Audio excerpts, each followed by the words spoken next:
Hello guys, আজকে সন্ধেবেলা ready হয়ে নিয়েছি কারণ আজকে যাব একটু বাজারে। প্রত্যেক সপ্তাহেই স্যাটারডে আর সানডে আমার হাজব্যান্ডের ছুটি থাকে, তো ভাবি বাড়িতে বসে কি করব, তাই আমরা বেরিয়ে পড়ি কোথাও না কোথাও। তো আজকে বেরোলাম বাজার করতে, বাড়ির কিছু জিনিস কিনতে যাব। আর জানো তো, আমার মেয়ে কোথাও গেলেই এভাবে ঠাকুরকে প্রণাম করে। আসলে ও আমাদের দেখে, সেজন্যই।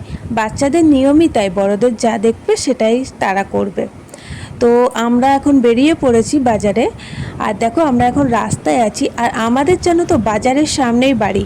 ওই জন্য বাইরে এলে মনটা বেশ ভালো হয়ে যায়। দেখো, রোডের ধারে চারিদিকে দোকান, কত আলো, বেশ ভালো লাগে। তারপরেই আমি বললাম যে চলো আগে কিছু খেয়ে নিই, কারণ সন্ধ্যে থেকে কিছু খাইনি, খিদেও পেয়েছে। তাই ভাবলাম যে চলো আজকে চাউমিন খেয়ে নিই। তাই আমরা এখন চাউমিন খাচ্ছি, আর এই দোকানে বেশ ভালোই বানাই।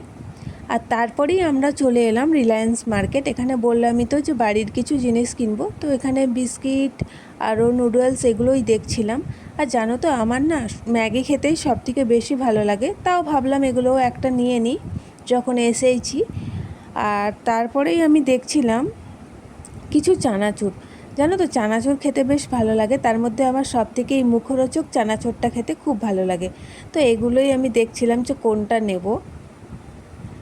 আর তারপরেই আমি চলে এলাম ম্যাগি নিতে, কারণ ম্যাগি খেতে আমরা খুব ভালোবাসি, আর আমাদের প্রায় দিনই সন্ধেবেলায় ম্যাগি করি। তো ভাবলাম আগে এটা নিয়ে রাখি, কারণ এটা বিশেষ প্রয়োজন। আর আমার মতো তোমরা ম্যাগি খেতে কে কে ভালোবাসো জানিও তো। আর সাথে একটা পাস্তাও নিলাম। আর জানো তো, আমার মেয়েকে প্রায় দিনই কাজুটা দিই, মানে খাবারের সাথে পেস্ট করে দিই। তো ভাবলাম যে ওর জন্য একটা কাজু নিয়ে নিই, কারণ সব সময় আসা হয় না এখানে, তাই যেগুলো যেগুলো দরকার সেগুলো নিয়ে নিই।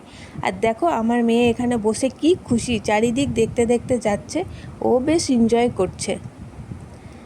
আর তারপরেই আমি দেখছিলাম যে আর কী নেওয়া যায়, তো ভাবলাম যে এখানে লেসগুলো খুব মানে নানা রকমের আছে, আর আমি লেস খেতে ভীষণ ভালোবাসি, আর আমার হাজব্যান্ডও আর আমার মেয়েও খেতে ভালোবাসে, যদিও ওকে দিই না আমরা। তো ভাবলাম এখানে কিছু লেস নিয়ে নিই, আর নিয়েও নিয়েছি। এখন চলে এসেছি বিল করতে, আর বিল করা হয়ে গেছে। এখন আমরা চললাম বাড়ি। আর তোমাদের যদি আমার ভিডিওটি ভালো লেগে থাকে তাহলে আমার পাশে থেকো।